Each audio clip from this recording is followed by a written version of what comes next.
Thank you for tuning into Let's Travel with Laura. If you're planning to spend 24 hours in Istanbul and wondering what to do, please stay tuned and watch the guided tour by a local expert in the old town. After the guided tour, I will lead you to the new town. This video will take you to historical sites, the best places to eat and shop. But first, let me introduce you to the Istanbul cart, a convenient and cost-effective way to get around the city.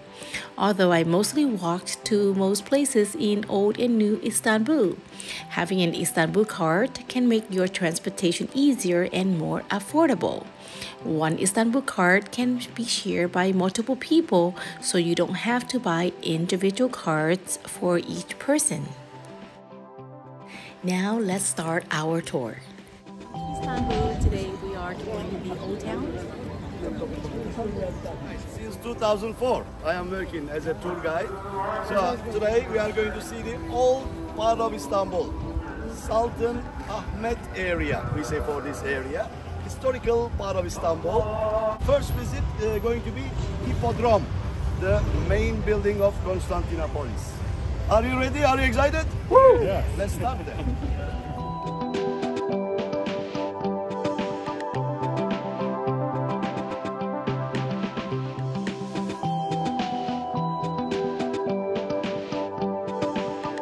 One month ago, police arrested one mafia leader. And they put him in 200 cars of that guy. Very rich guy he was. So they are using now his cars. I want to show you the famous fountain, monumental fountain, German fountain, on the tourism advertisements, on the postcards, on the Instagram pages. You'll see these mostly. Coming from Germany. German King Kaiser Wilhelm. Kaiser Wilhelm II. He sent this as a gift, as a present to Ottoman Sultan Abdülhamit. They send it by train in the boxes. They open the boxes piece by piece, like IKEA. They build it here, and then they paint it inside with the gold leaves, the yellow in the gold. And then they put the signature of Kaiser Wilhelm. Do you see the round W sign? W the second. Signature for Sultan. W is Kaiser Wilhelm. Kaiser Wilhelm signature. But green one, round, signature for Sultan Abdülhamit. So, street fountain. People are using for drinking water. But in Istanbul, I don't recommend you to drink tap water. Yes, bottle of water. Always use bottle of water. Tap water not clean enough. Okay, better. We are on the Hippodrome right now, because all the way here, it was center, heart of the Constantinopolis. Hippo means horse in Greek. Domos is way, the way of horses. Horse racing, chariot racing, it was the main sport activity for the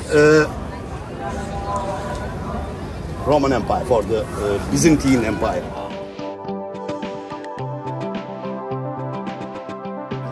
So every kind of demonstrations, elections, every kind of social activities also made here. Like there were seat rows all the way, U-shape it was. Seats for the spectators, but not much left from. We will see the remainings. You see the tourism police. Once upon a time, in that place, there was main entrance gate for the Hippodrome. Main gate, main door of Hippodrome was there. Above the main gate, there were 4 bronze horse statues. These bronze horses, once upon a time, they were above the gate. But today, these horses can be seen in Venice. They're there now. In San Marco Square. There's a cathedral, San Marco Cathedral, above the entrance gate on the facade. These horses still can be seen. How they went there? Crusaders. They came here in the 1204. The Christian Union Army, Crusaders. They were going Holy Land, Jerusalem actually. On the way to Jerusalem, they stopped here. They saw the richness in the Constantinopolis. Instead of going Holy Land, they stayed here 60 years. They took all the richness from here at that time. These horses taken from here. If you go Venice one day, if you see the horses, remember the hippodrome. It was like this once upon a time. In the place of Blue Mosque, this is Blue Mosque. We will talk about Blue Mosque, but once upon a time, there was a palace. It was a huge palace, 12 football stadium bigness. All the way, the Roman emperors were living there. Today, not much left. So, in front of the palace, roughly in that area, there was a balcony. You see the balcony? The Roman emperors, during the chariot race, they were sitting in this balcony. They were holding white tissue in their hand. When they dropped this white tissue, chariot race started. 7 times they were spinning here. Sitting place of emperor called charisma. Word charisma come to word literature from here. Charismatically he was sitting there. Greek word. This was center of the hippodrome. Spine, we say spina, spine. On the spine at that time there were many monuments. There were 55 monuments here. Romans, whenever they heard about a monument, they collected. From different part of Roman Empire, they collected many monuments here. It was like British Museum once upon a time. All the important monuments were here. Today, only 3 monuments left from the Romans. These are the only remainings from the hippodrome.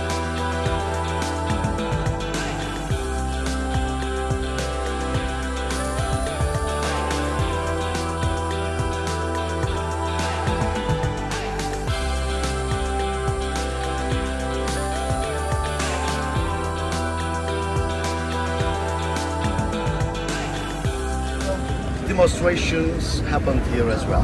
The famous sport activity was horse racing, like today's football. People like to watch the chariot racing. It was main sport activity. So for the horse racing, there were 2 supporter teams at that time. The blues and the greens, like today's football fans. Today, Fenerbahçe, Galatasaray. Best one Galatasaray, by the way, in Istanbul. At that time, the blues and the greens, they were the supporter teams. In the year 532, very important date in the history of the Constantinopolis, during the chariot race, the blues and the greens, they suddenly started a big fight here on the hippodrome. At that time, Emperor was Justinian. Justinian was sitting here in the Charisma balcony. When the fight started, he escaped back to palace. He sent his soldiers to stop the fight, but the blues and the greens, when they saw the soldiers of Justinian, they united together. They were not satisfied with the text of Justinian. They didn't like the Justinian much. They united together, they started to fight against the Justinian soldiers. A big revolution started in Constantinopolis. The blues and the greens, they started to burn down the city. They were about to enter the palace. They were about to kill the Justinian. Justinian scared. He was planning to escape by boat. His boat was waiting in the harbor. He said to his wife, let's go, let's escape. They're coming, they're going to kill us. But wife of Justinian, very famous lady in the Roman history, her name was Theodora. Theodora, very famous lady, her life can be a TV series actually. Theodora, before marriage to Justinian, she was a belly dancer in the red light street of Constantinopolis.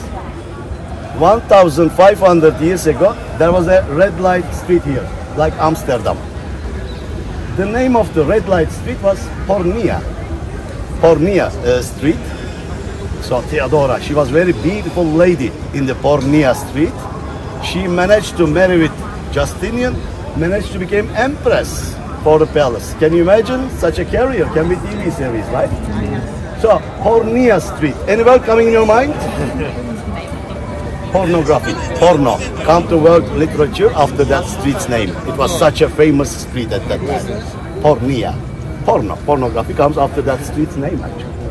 So, Theodora became empress. When Justinian told her to escape from palace, she said, I am not going anywhere. To wear this purple dress I dedicated all my life. If I die, I will die in this purple dress. If I go outside of palace, no chance for me to wear this purple dress anymore. She said like this. At that time, only royalty family members were allowed to wear purple color. Purple was royalty color at that time. So they obtained purple color from sea snails. It was more expensive than gold. So only royalty. So she said, if I die, I will die in this dress, not going out. When she said like this, no meaning for Justinian to escape from palace without Theodora. So he called Roman army. Roman army came here. They locked the doors of Hippodrome and they killed 35,000 people. Roman citizens were killed here, 35,000 in one day. So Roman citizens, they were shouting, they were screaming as Nike, Nike. You know Nike?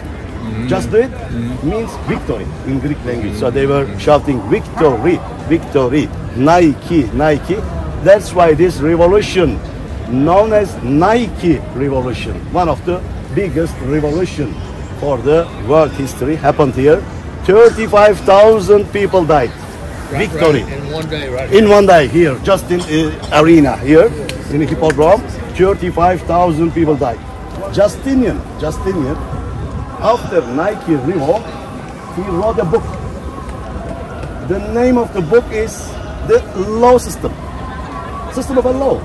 The law system which we are using today still depends on the books of Justinian. Same rules. Not much change since 6th century. So word justice coming after his name. Justice, Justinian. He killed 35,000 people, but he left a word to us as justice. The word is full of ironic. There were 55 monuments here. Today, only 3 monuments left from the Romans. We will go, we will see these. Coming from Egypt. Egyptian obelisk. If something coming from Egypt, always very old, right? Yeah. So 3,500 years old, this monument. Originally built in front of Amon-Ra temple in Karnak, in Egypt. 15th century BC, they put it there. So 4th century, Roman Emperor Theodosius, he wanted to see it here. The Romans were ruling Egypt. So they collected beautiful monuments from different parts of Roman Empire. He sent his soldiers by ship to Egypt to bring it here. At that time it was 26 meters high. But all Roman ships maximum 20 meters long. They cut it 6 meters apart. They cut from the bottom, you see. Some hieroglyphs are missing. They cut the 6 meters. They left 6 meters piece somewhere in the Egypt. This part, 20 meters apart. They put to the boat. They transferred it by boat. When they took it here, it was a very big day for the Romans. So Roman Emperor Theodosius, he organized special chariotways for the memory. He organized a party for the erection day of the obelisk. If you look under the obelisk, you can see Emperor Theodosius. You see the reliefs, marble reliefs. So in the middle, Emperor Theodosius sitting in the baptismal. Try to find a way to put the obelisk here. It was not easy to put it here. So finally, they invented a pulley technique to put this obelisk here. 200 tons, one piece. And they showed us how they managed to put it here.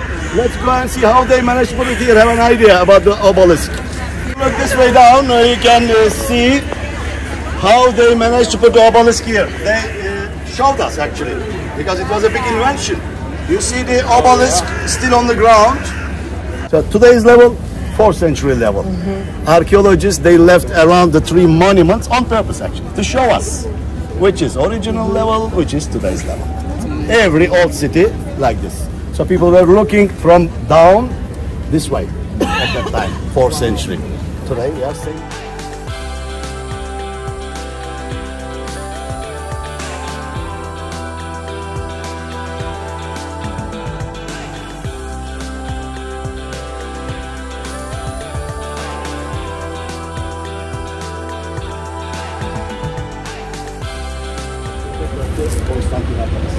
Till 16th century, 3 heads were here.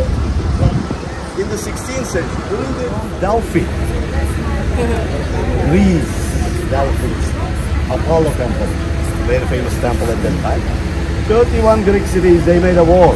They united together, 31 Greek cities. They made a war against Persians. After the war, Greeks, they got a victory. They collected all the metal things from battlefield. They melted all these things in one cup and they built these bronze three-headed snake monument. And they put it in front of Apollo temple in Delphi, 2,500 years ago, to show their respect to God Apollo. They never used it for them. It was bad condition, ruined. 1453, when Muslims came here, this time Muslims, they recycled the stones for the construction of their own buildings. Today, if you go early Ottoman structures like Topkapi Palace, Süleymaniye Mosque, Fatih Mosque, still you can see stones which were taken, recycled from here actually, still can be seen there. So, by the time Muslims, they changed the city into a Muslim city, they built their own buildings. This is Ibrahim Pasha Palace, Ibrahim Pasha, Grand Vizier for Süleyman the Magnificent. Süleyman, very famous Sultan for Ottoman Empire. There is a movie as well right now, the TV series, Harim Sultan, about the life of Süleyman the Magnificent, about his wife as well. So if you watch that TV series, you will see Ibrahim Pasha, very famous Pasha, was Ibrahim Pasha, murdered by the wife of Süleyman. Archaeology museum in Istanbul. Third one is missing. We don't know where it is. Maybe somebody's house in a private collection. Nobody knows where it is. This is the only remaining from 2,500 years old. That Apollo, protector of Constantinople, coming from Delphi.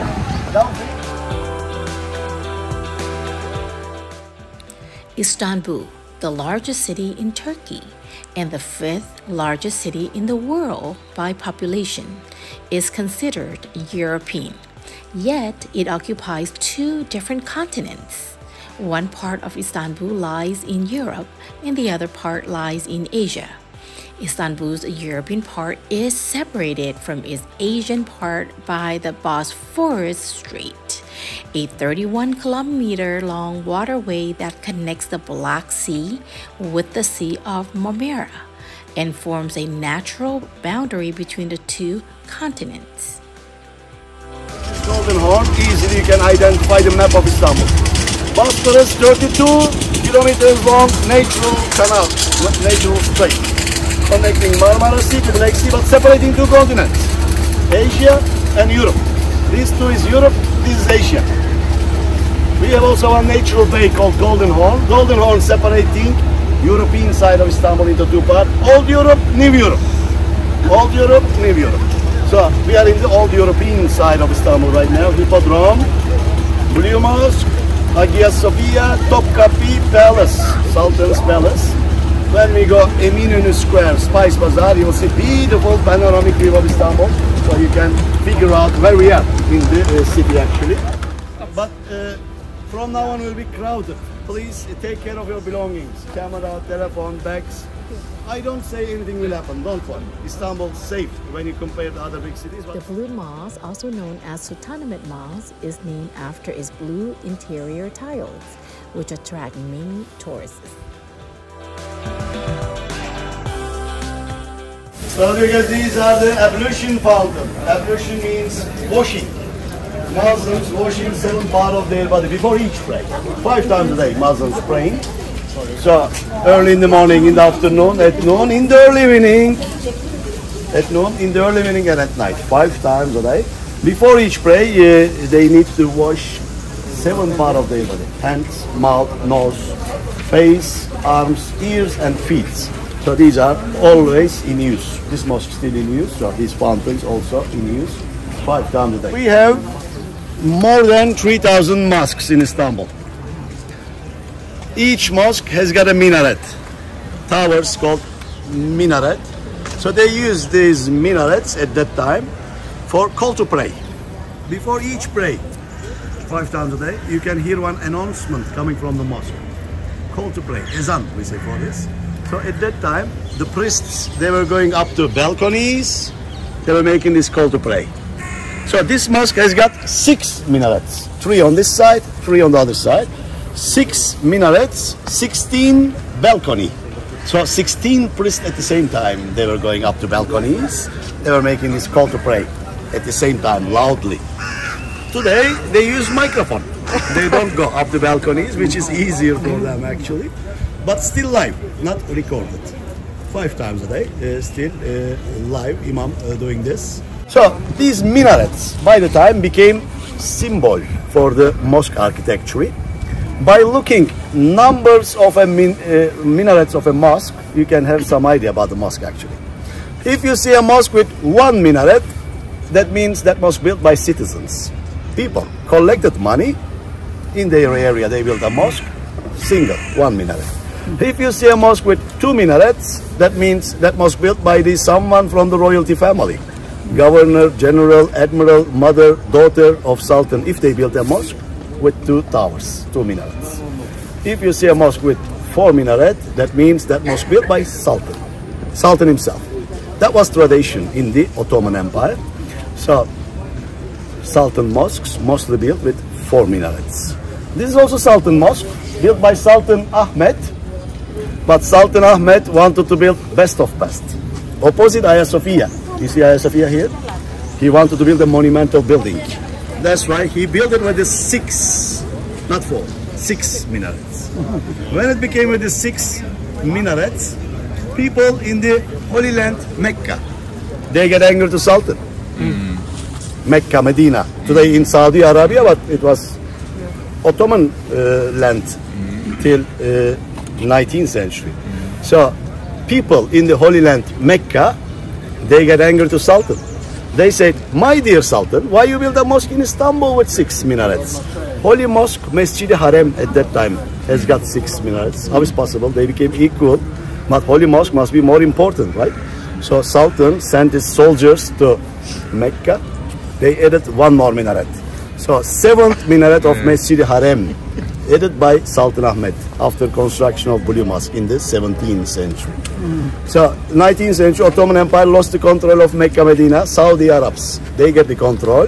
So Saudis, they added 2 more minaret to Holy Mosque, Masjid Harem. Today Masjid Harem has got 9 minarets. But 7th one added by Sultan Ahmed after construction of Blue Mosque. We have 3 holy mosques for Muslims. First one in Mecca.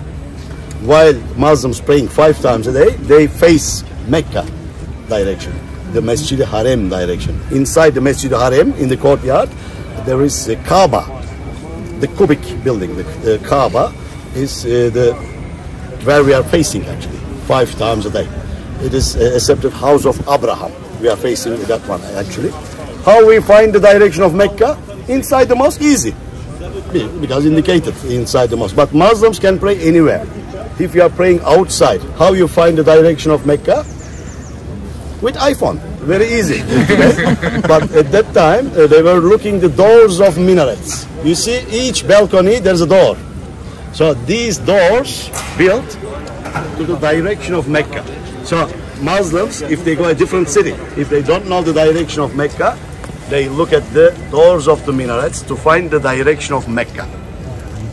Now easy technology, but at that time, I mean, checking the doors. Second holy mosque for Muslims in Medina, another city in Saudi Arabia, Medina. These are also pilgrimage places for the Muslims. One pillar of Muslim pilgrimage to go to visit these holy places. So our Prophet Muhammad's tomb is in Medina, Masjid Nabawi. It is also a holy place. The third one, Masjid Aqsa in Jerusalem. These are holy places, holy mosques for Muslims. After these 3 holy mosques, in the architectural aspect, most beautiful mosques built in Istanbul. Especially the mosques which built by Sinan, world famous. Sinan, very famous architect. When you make a tour in Istanbul, you will hear this name a lot. He built more than 100 buildings just in Istanbul. Today, works of architect Sinan still like a guidebook. From different countries, architects coming just to see the works of architect Sinan. So, if you are going to visit a mosque, we have more than 3,000. I recommend you to visit Sinan's mosque. Architectural aspect, Süleymaniye, one of them. You remember on the World Heritage map I showed you, number 2 area, Süleymaniye. Go and visit that one, architectural aspect, best one. Second one, again Sinan's work, Rüstem Pasha. About interior decoration, best one. when we finish the tour in the Eminönü Square, I will show you Rüstem Paşa Mosque. You can go and see inside. In 2008, chosen most beautiful interior decoration mosque of Istanbul by UNESCO. UNESCO say like this, not me. So you can go and see inside. More blue than this one actually. When you go inside, carry a plastic bag with you. When you take your shoes off, you can put your shoes into a plastic bag and you can carry your shoes in your hand. If you don't have plastic, they will tell you to leave your shoes to the shelves in the entrance. There are wooden shelves. So you will leave your shoes to the shelves.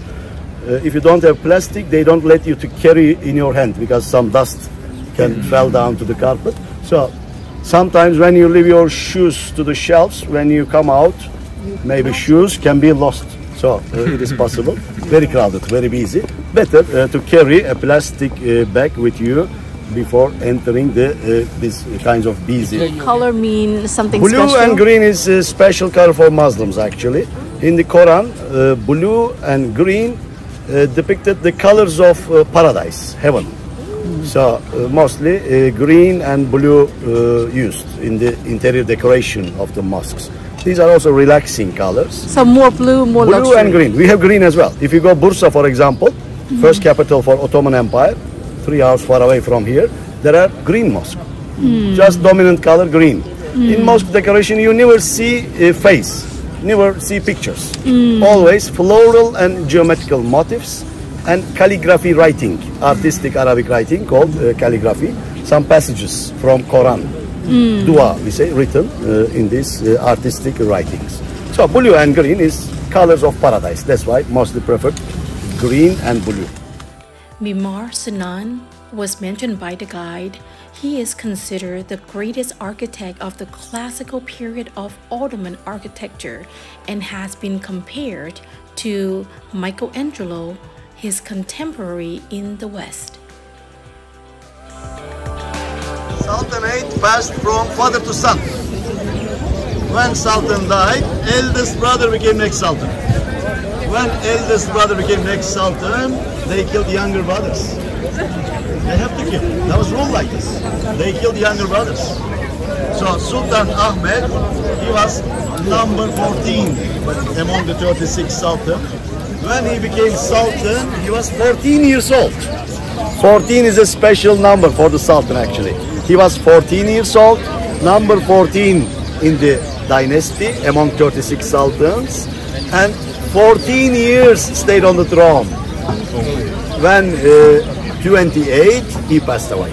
Oh. And they put his grave here. You see the tomb, dome-shaped building of the Sultan? So this is the tomb of Sultan Ahmed. Here inside still, you can go. So Sultan Ahmed, 14 years old, when he became Sultan, he had 19 brothers. They killed all of them.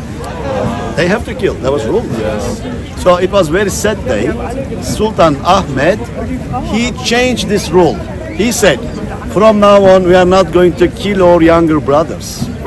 Instead of killing our younger brothers, we will put them into prison, into jail. Oh, what a mercy. So cage system started in the Ottoman Empire.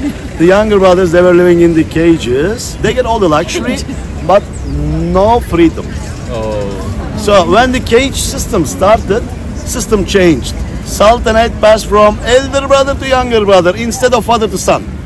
So younger brothers, they were waiting in the cages. 20 years, 30 years. Even there are brothers after waiting 42 years in the cage became next sultan. Can you imagine if you wait that much in the cage to become next sultan, what happens? You get crazy, right? You cannot rule the empire anymore after that much no education, just the cage. So why did they have to kill the younger brothers? Because if they don't kill younger brothers, they were fighting each other. It was not good for the future of the throne. They have to kill. That was rule like this. But after killing 19 brothers of Sultan Ahmed, he changed this rule. He put cage system instead of killing. So this cage system made Ottoman Empire collapse. Not the only reason. There are other reasons as well, but the main reason why Ottoman Empire collapsed, the inability rulers came to throne. They couldn't rule the empire properly. That's why Ottoman Empire collapsed actually. So Sultan Ahmed, 14 years long, stayed on the throne. He did two things for Ottoman Empire. One is Blue Mosque, Sultan Ahmet Mosque. It took 7 years to build. He saw finishing of construction. Second thing which he did for Ottoman Empire, cage system. And cage system made Ottoman Empire collapse. So when he was 28, they put his grave here. That's why this area today called Sultan Ahmet area. Istanbul. Let's talk about Hagia Sophia a little bit.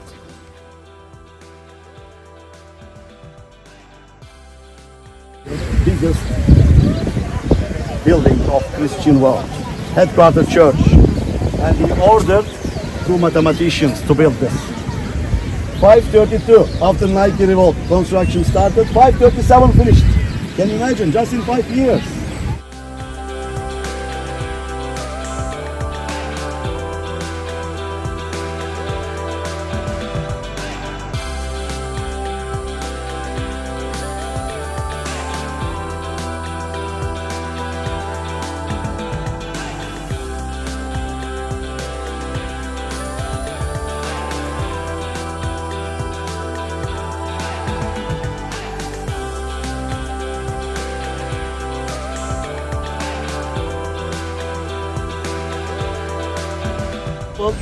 In the year 1054, separation.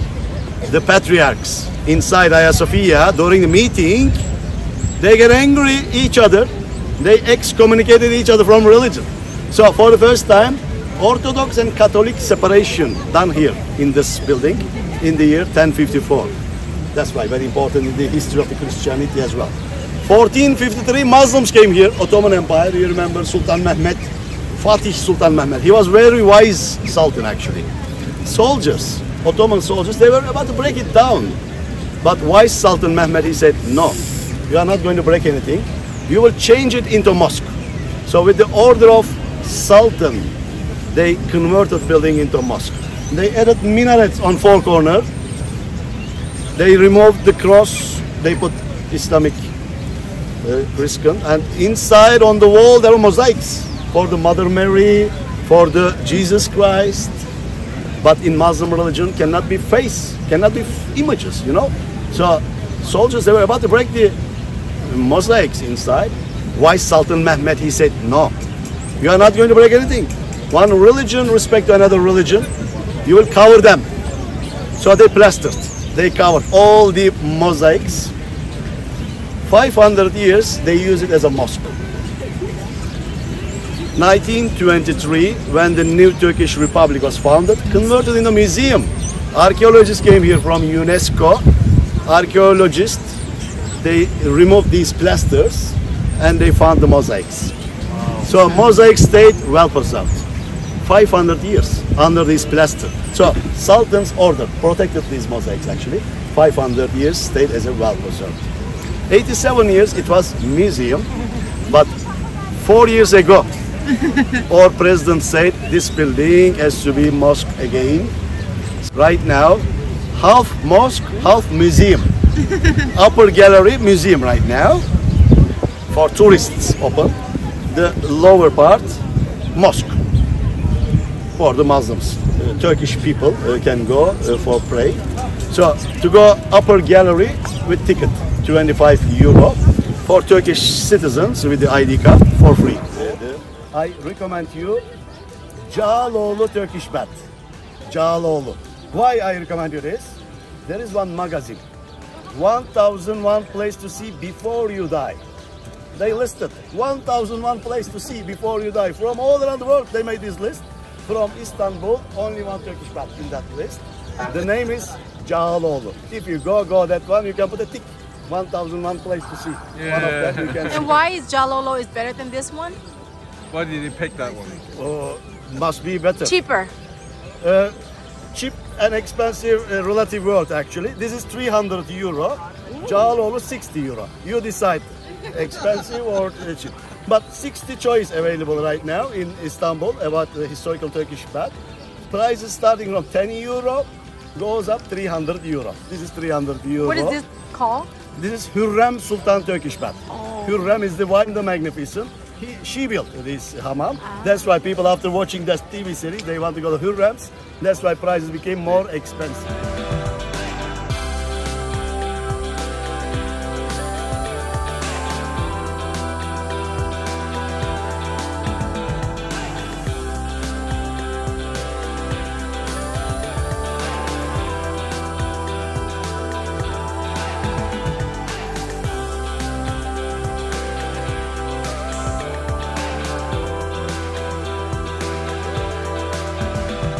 Basilica cistern.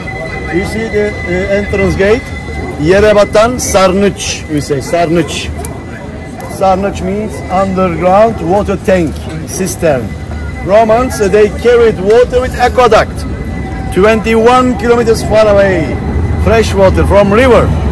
When they bring the water to the city, they deposit water under the city. Why they need to deposit the water? You remember, always city surrounded by the enemies. So whenever city is surrounded, they stuck inside the walls. They need water supply for the city. So this kind of underground water tanks used as a water supply for the Constantinopolis during the siege times. The biggest one, Basilica cistern. When you go underneath, 336 columns you are going to see with beautiful capitals from 6th century. Same age with Hagia Sophia. Justinian built this. So it was full of water. It was just water tank. But today, like underground palace. The columns recycled from old basilicas. That's why called basilica cistern. Very beautifully decorated columns inside. Entrance from here. I would recommend wearing high heels here. The famous architect for Ottoman Empire. He built 100 buildings just in Istanbul. 430 buildings built around Ottoman Empire.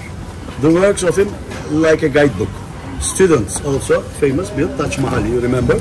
Mimar means architect. Sinan, his name. Lived a long life, 98 years.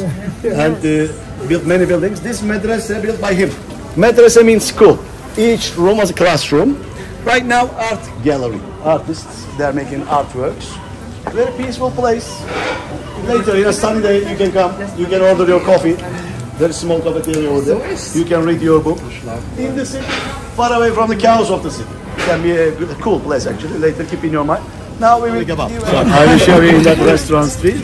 But during our tour, I will show you many different restaurants. This is matbah restaurant. Matbah means kitchen in Arabic. So this chef is very famous. This chef cooking Ottoman dishes. How Ottoman sultans was eating in the Topkapi Palace. What was the Sultan Süleyman's favorite dishes? Sultan Mehmet's favorite dishes. So if you tried many Turkish food, if you want to try alternatives, Ottoman dishes, this chef famous, you can go and try this. The Terrace Restaurant, located in the heart of Istanbul, offers a magical ambience along with a stunning view of the Sultan Ahmet Mosque and Hagia Sophia. The Curio, the collection by Hilton, is situated across from the Terrace Restaurant, and all of its rooms come with a minibar and en-suite bathrooms featuring a Turkish hammam and a deep soaking bathtub.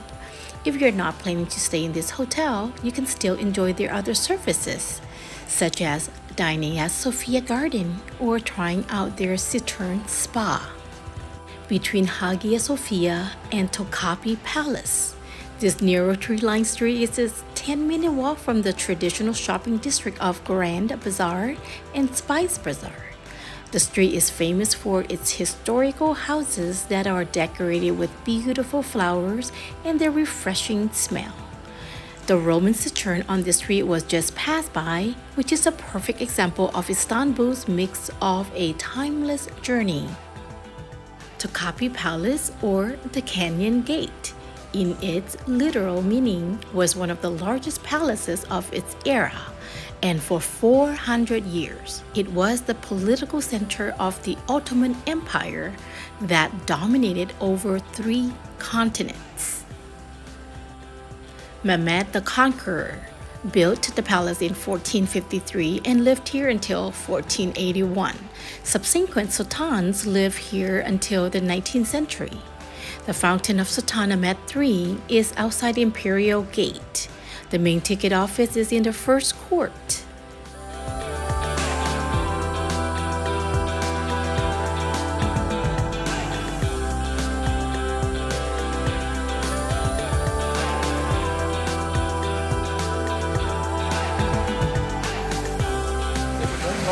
There's a lot to come to use this garden. Real palace. Start off the second gate. If you walk this way up, you will see the second gate. At that time, only high-ranking people were allowed to pass through the second gate. Today, only the people who has tickets can pass through the second gate actually, not much change. So when you buy your ticket, 3 gardens you are going to see with ticket. But very big gardens, many exhibition halls you will see. Easily 3 hours you can spend inside. That's why I recommend you to go early in the morning to Palace. 9 o'clock opening, 9 o'clock you enter, maybe half day easily you can spend inside. When you go inside, don't forget to see the harem section. In Ottoman palaces, always 2 sections. Men section, woman section. Men and woman live separately. For woman section, we say harem. The entrance to the harem is located beneath the Tower of Justice on the western side of the second court. If you plan to visit, which is highly recommended, you will need to purchase a dedicated ticket. Please note that the visitor route through the harem may change if certain rooms are closed for restoration or stabilization. Sultan's family was living in the harem. What is family? Mother, daughters, sons. Till 12 years old sons lived in the harem. Official wives of Sultan, they lived in the harem, but also unofficial wives, concubines, they were living in the harem section. People always ask me, Oscar, how many ladies lived in the harem section of Topkapi Palace? Number of the ladies always changed from one sultan to another. Minimum number was 40. The maximum number was 1,500. They were all living in the harem section. So 25 different Ottoman sultans lived in this palace. 25 from father to son. So 25 sultan built new harem for himself. Never used the previous one. When sultan changed, harem also changed at that time. So 25 sultan lived in this palace, but 19th century, 1856, Westernization moment started in the Ottoman Empire. They influenced by the Western, European style architecture. French architecture was very dominant at that time. So Ottoman Empire built French style palace along the Bosphorus, along the seashore. And Sultanate family moved from here to Dolmabahce by the Bosporus. This is Topkapi Palace, where we are at the moment actually. Historical peninsula, Golden Horn, Bosporus, New Europe, Old Europe, Asia. So Dolmabahce right here. Along the 600 meters along the Bosphorus. From here they moved this plan. Very splendid, very richly decorated palace. 14 tons of gold they spent for construction. If you translate the money, lira, 14 tons of gold, what they spent, if you exchange what they spent. Last 6 sultans lived in this palace. 1922, Sultanate abolished. Last sultan exiled to Italy. Atatürk, you see his picture? He exiled the last sultan in Italy. After Italy, they sent Syria. Today, last sultan's grave in Damascus, in Syria. Today, no sultan, no sultanate, all the belongings of Sultanate family under control of Turkish Republic. All the palaces as a museum open to the visitors. So what happened to Sultanate family members? Today, some of them living in Roma, Italy, some of them living in New York, America. Quite rich, they are businessmen, but they don't have any title. They don't have any priority. Not like in England. In England, you know, the royalty family is royalty family. Everybody knows that. But here, nobody knows that. If they come one day to visit this palace, they need to buy tickets to go inside. I mean, they are just normal, ordinary people at the moment. So all the belongings under control of Turkish Republic. So in the 19th century, after Dolmabahce, they built another palace. Each sultan wanted to build a new palace actually. After Dolmabahce, they built Churagan Palace here, along the Bosphorus. Same amount of money they spent. Churagan Palace, today, Kempinski Hotel. The most expensive hotel of Istanbul. 7,500 euro for one night. Breakfast not included. Second palace. But they continue to build the new palaces. They built hunting palace here. Hunting parties Sultan was making here. For a take a rest, he was going actually here. The Küçüksu, the name of the palace. Küçüksu. Same hunting palace. And then they built Beylerbeyi Summer Palace. Summertime, she was staying here actually for few weeks during the hot summer days. Same climate, you know. And on the other side of Bosphorus, just no different, but summer palace, they say. So they spent a lot of money for luxury in the 19th century. This is also another reason why Ottoman Empire collapsed actually. So, to see all these palaces, I recommend you to make Bosporus Cruise by boat. Boat cruise starting from Old City, turning around the historical peninsula. Only cruise turning around the historical peninsula actually, this one. And then passing under Galata Bridge, following European shores till the second suspension bridge. Under the second bridge, turning back, following Asian shores on the way back. So this program, 2 hours on this boat, 2 hours. 2 times a day they do this. 12 o'clock, 3:30. Price €20 for one person. But if you're looking for an affordable way to explore Istanbul and want to immerse yourself in the local culture while gaining insight into daily life in Istanbul, you can use an Istanbul card and take ferries to tour the Bosphorus. Domestic ferry tours are perfect for those who prefer a more authentic and local experience. However, if you prefer a more comfortable and luxurious experience, you can opt for a private tour that often includes food and drinks. Your visit to Istanbul won't be complete without trying the famous Turkish delights. This particular shop comes highly recommended by the locals and is easily accessible on foot. Located near the Kohen metro station, the shop is also situated close to many of the historical sites in the old town, making it a convenient stop during your travels. You may dine in and enjoy their drinks and sweets on site or order for takeaway.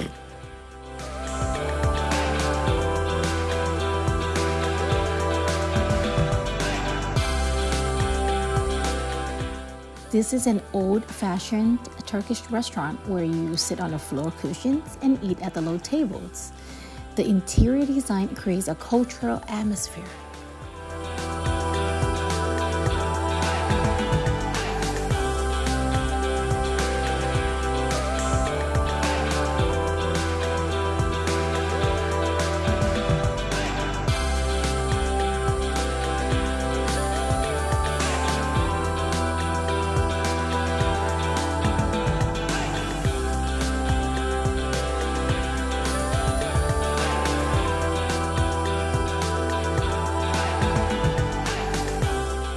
Here we are at Hocapaşa restaurants in Istanbul. Many kebabs available. This is pottery kebab. They are cooking in the pottery. Testi kebab, we say. Testi pottery. They cook in the clay pottery. They bring your table in fire with the flame. They break it on the table and then they put your plate. One of the kebab style which you should try is pottery kebab.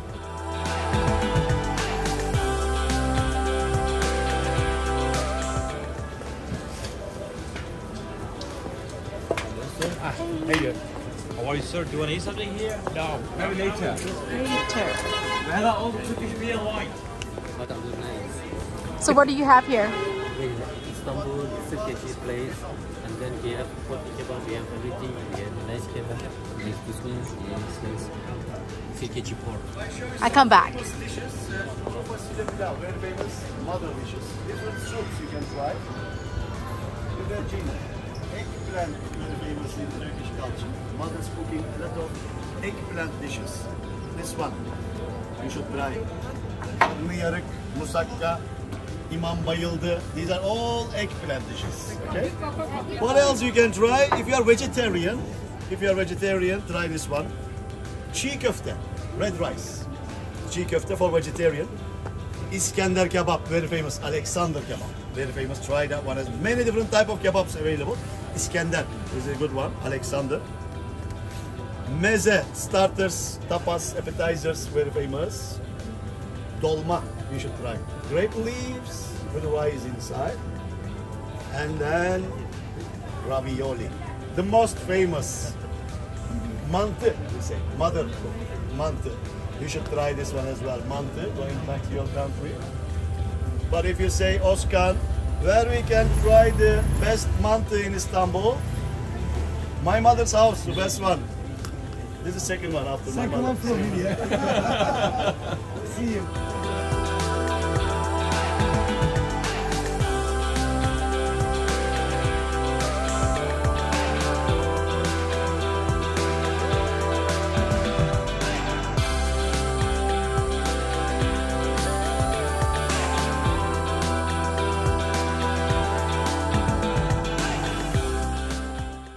The name of the restaurant is written here. Hocam, even when I was a child, we were coming here with my father. Now I show you what you should try. Yeah, upper part expensive. Here is more locals. You see the locals are here. If you come to Istanbul, if you go back, you can try lahmacun.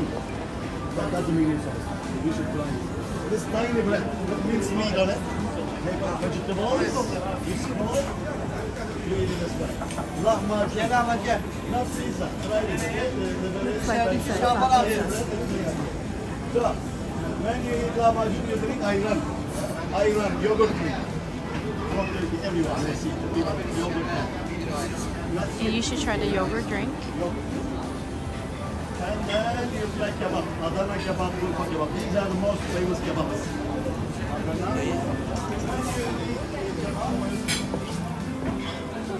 Başka bir su alabilir miyim?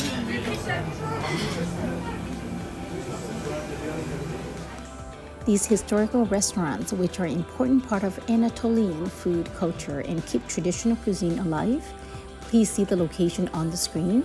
These restaurants are called the Historical Peninsula. Hocapaşa, the best places in Istanbul's historical peninsula, with their magnificent tastes, are located on the street with a historical Hocapaşa restaurant sign in Sirkeci. Here, you can witness that 60-year-old venues are still serving delicious food. The historical sites in this region are not just popular among local and foreign tourists. They also play a significant role in promoting the area in introducing Turkish cuisine to gastronomy tourism. Many restaurants in this area, which are frequently visited by business people working in the region, offer the guests high-quality service with authentic local flavors.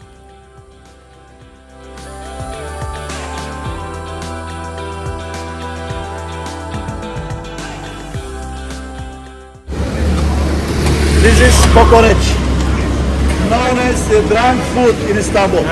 After party, after drinking, on the way back home late night, Turkish people mostly eat kokoreç. When you wake up in the morning, no hangover. So it is made of intestines, lamb intestine. If you say I can eat every street food, go for it. Very delicious. Not now, after party, after drinking, on the way back hotel, you can try it.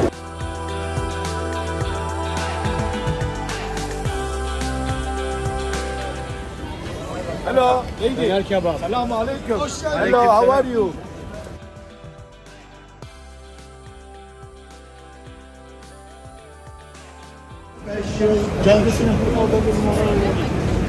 This is first bank of Istanbul, Deutsche Bank.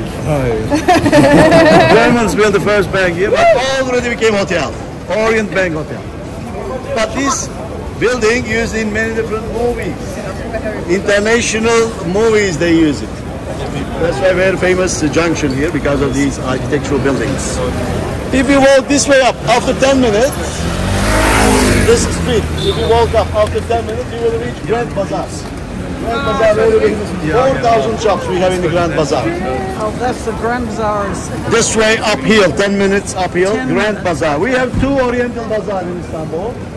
Grand Bazaar, Spice Bazaar. People who come to with me, they like Spice Bazaar more than Grand Bazaar. Why? Very colorful Spice Bazaar. Spices, herbs, dried vegetables, flavored teas. Very nice to take pictures. Gives good pictures. That's why people like Spice Bazaar more than Grand Bazaar. But the bazaars are touristic. Prices a bit touristic as well. So where the locals shopping? Around the bazaars, outside of the bazaars. So to make your shopping in the bazaars, you need to know how to bargain. Bargaining. You know, bargaining, negotiation. Oh yeah. In one day, you cannot learn this. You need practice, actually. Or you should come here with my mother. My mother expert about And learn to bargaining. walk away. So, to bargain, you should know price idea first. One product you will ask in different shops. You will get a price idea first, and then you will bargain. If you don't know anything about price, no meaning to bargain. So that's why you will search for the price for the beginning. So around the bazaar, many shops selling same kind of things. So by visiting Do they different, bargain too? you can bargain all of them around the bazaar. You can bargain as well. More reasonable prices. Now we are going inside. Very good to take pictures. You can smell the spice as well inside. Let's have an idea about the spice bazaar, and then we will go Eminönü Square to see the beautiful panoramic view of Istanbul. From now on, a bit crowded. Please take care of your belongings. Let's go see the bazaar, spice bazaar. My recommendation, 1/3 of their asking price is 1/3. Yes, 1/3.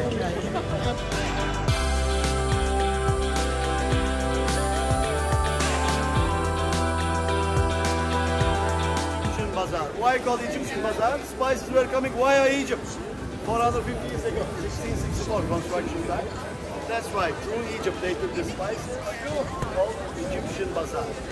If you are looking for genuine fake brands, Gucci, Prada, you know, this way up. The Mahmud Pasha. That's random bazaar this way.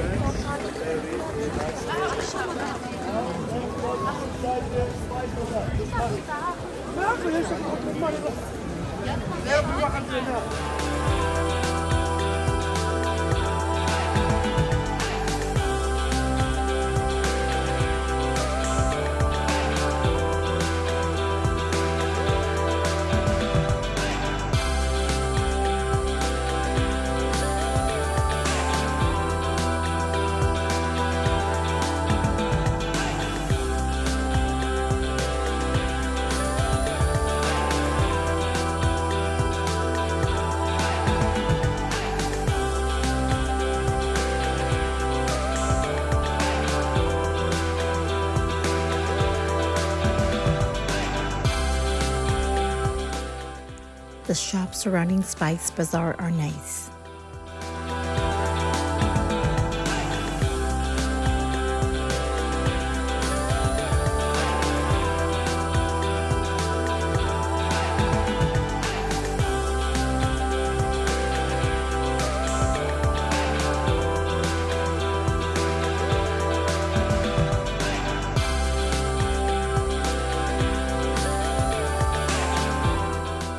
The walking tour ends at the Spice Bazaar.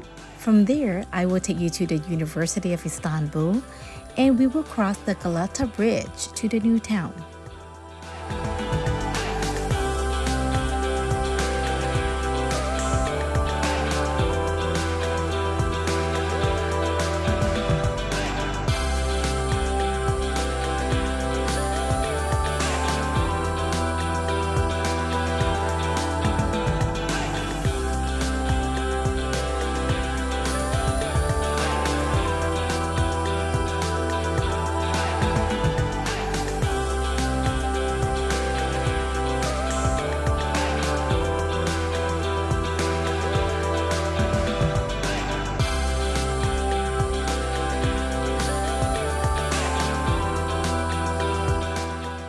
Istanbul University, also known as University of Istanbul, is a public research university located in the heart of the city.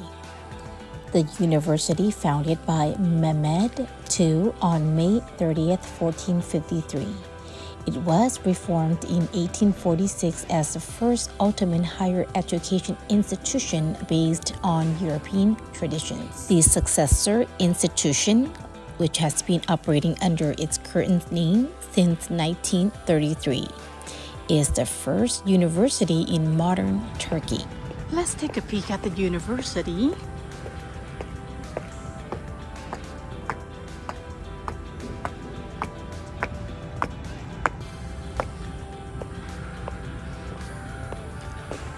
Istanbul University, beautiful campus. Look at the surrounding. Woohoo.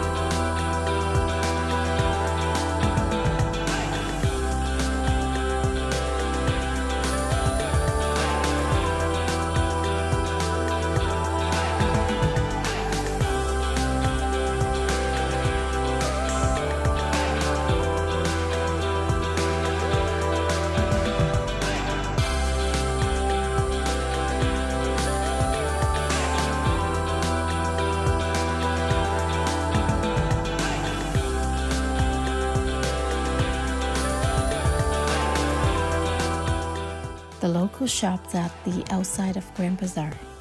The Galata Bridge is a 490-meter-long drawbridge found in the Golden Horn Estuary, which unites the old Istanbul with its more modern area, also known as New Side. You can locate many seafood restaurants on the lower level of the bridge. The Galata Tower just a short walk away. After walking for a short distance from the bridge, we arrive at Istiklal Avenue. It is a business street in Turkey and is located near Taksim Square. Anyone visiting the city should spend some time here exploring the 1.4-kilometer street and the side alleys. The street is bustling with activity from morning until night, and it is immaculately clean and uniform in appearance. However, the buildings on the street also have historical tale related to the Ottoman era.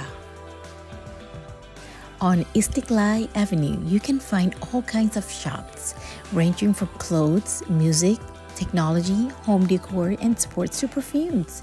Many shops are chain store brands. However, it's recommended to explore the side streets to discover local Istanbul shopkeepers who are willing to welcome you with apple tea and engage in the traditional Turkish way of haggling to discuss prices.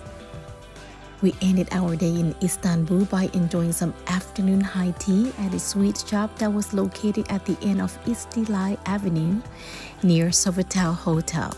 We sat on the terrace and relished in the stunning view while sipping on the Turkish coffee and indulging some delicious desserts. It was truly a wonderful day in Istanbul.